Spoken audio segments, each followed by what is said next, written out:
There are places in the world where people leave because life changes.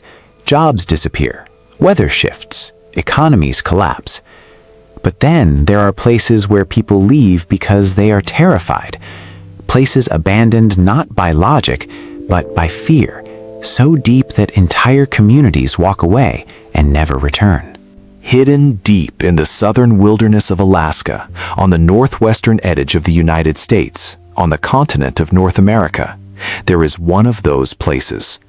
Its name is Portlock, Alaska, USA. And according to those who once lived there, something in the forest wanted them gone. Today, Portlock is one of America's strangest ghost towns. Unlike abandoned mining camps or failed industrial settlements, Portlock's story does not begin with financial collapse or natural disaster. Its disappearance is tied to something darker, stories whispered for generations about an unseen force stalking the surrounding wilderness. At first glance, Portlock looks like paradise. It sits on the southern coast of Alaska's Kenai Peninsula, surrounded by dense forests, jagged mountain slopes, and dark, icy waters stretching into the Gulf of Alaska. The land is breathtakingly beautiful in the way only Alaskan wilderness can be, raw, untouched, and powerful enough to make human existence feel temporary. The air there carries a cold sharpness that cuts deeper than wind. The forests are thick enough to swallow sunlight whole, and the silence feels heavier than it should. Long before it became known as Portlock, the area was home to the Alutiiq people, Alaska Native communities who understood these lands better than anyone. For generations, stories passed through oral tradition warned of something dangerous living in the surrounding mountains and forests. They called it Nantinak. Descriptions varied, but many said it was massive, larger than a bear, walking upright like a man, covered in dark hair and capable of terrifying speed and strength. It was said to move silently despite its size and to appear without warning from the trees. To outsiders, these stories sounded like folklore.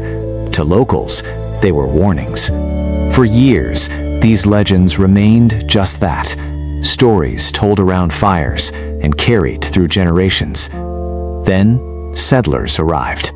In the early 1900s, Portlock was established as a small cannery town and fishing community. Its location offered access to rich fishing waters, and for a time, the settlement thrived. Workers came for opportunity. Families built homes. Boats lined the shore. Supplies moved in and out. It was remote, but it was alive.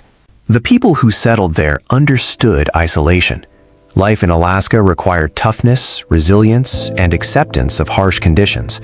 Fear was not something that easily uprooted these people, and that is what makes what happened next so unsettling. Because according to reports from the 1930s and 1940s, strange events began to escalate. People started disappearing. At first, vanishings were dismissed as accidents.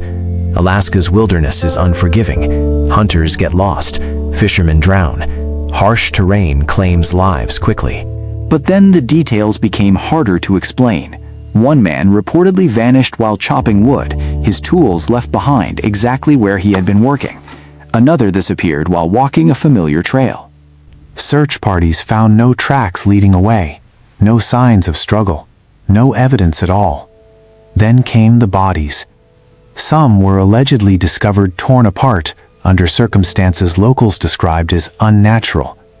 There were reports of victims found crushed or mutilated in ways no ordinary predator attack could explain. Fear spread through Portlock like fire. Hunters claimed they saw large figures moving through the trees. Others reported hearing strange screams echoing through the mountains at night, sounds unlike any animal they recognized. Massive footprints were sometimes found near the outskirts of town, too large to belong to any known wildlife in the region. The stories multiplied, and with each one, fear deepened. The wilderness surrounding Portlock no longer felt like home. It felt occupied. By the late 1940s, people had enough. Families packed what they could and left. They abandoned homes, supplies, and businesses behind, not because they wanted to relocate, because they believed staying meant risking death. Think about that for a moment. These were Alaskans, people accustomed to surviving brutal winters, dangerous wildlife, and geographic isolation that would break most others. For them to flee their homes in fear suggests something profoundly unsettling was happening, whether explainable or not. By 1950, Portlock was effectively abandoned, and unlike many ghost towns later revived by tourism or restoration projects, Portlock remained largely untouched. Nature reclaimed it. Buildings collapsed into the undergrowth, trails disappeared beneath moss and brush. The forest swallowed evidence of human life with quiet efficiency. Today, reaching Portlock is difficult. There are no easy roads. The area remains isolated, accessible mainly by boat or aircraft. Visitors who venture there often describe an immediate sense of unease, a heavy atmosphere that settles in without explanation. Some report hearing strange noises deep in the woods. Others claim to feel watched even when no movement is visible. A few have described sudden, overwhelming panic, compelling them to leave immediately. Skeptics argue these reactions are natural. Isolation heightens fear. Dense wilderness triggers primal instincts. The mind creates patterns where none exist. And perhaps that is true. But even skeptics admit Portlock feels different. There is something psychologically oppressive about that place. Maybe it is the history. Maybe it is the stories passed down for generations. Or maybe some landscapes simply carry an energy shaped by memory and fear. The legend of Nantinak has only grown stronger over time. Cryptid researchers compare it to Bigfoot or Sasquatch sightings across North America. Some believe Portlock may represent one of the strongest regional cases supporting such legends. Others dismiss it entirely as cultural myth amplified by misunderstanding and retelling.